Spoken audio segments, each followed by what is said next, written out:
Parlons d'un sujet polémique, la ponctuation inclusive.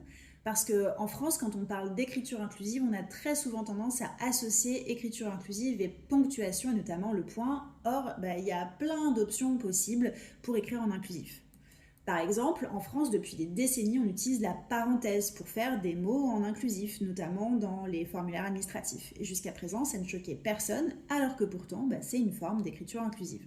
Le problème de la parenthèse aussi, c'est que c'est un signe qui a une connotation symbolique. Quand on met sa vie entre parenthèses, ça veut dire quelque chose de plutôt négatif. Est-ce qu'on a envie de mettre le féminin entre parenthèses? Je vous laisse répondre.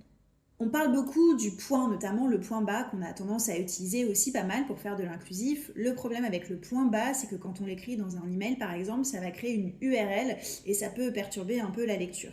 C'est pourquoi il y a plein de gens qui préfèrent utiliser ce qu'on appelle le point médian, un point qui est un petit peu au-dessus de la ligne et qui règle ce problème. Et puis après, il y a plein d'autres expérimentations, des gens qui utilisent des tirets, des gens qui utilisent des slash, il y a même des gens qui utilisent des apostrophes et d'autres qui utilisent pas tellement des signes de ponctuation mais plutôt de la typographie, comme par exemple de la majuscule pour mettre le E en majuscule, mais ça aussi ça veut dire quelque chose, ou des gens qui essayent l'italique.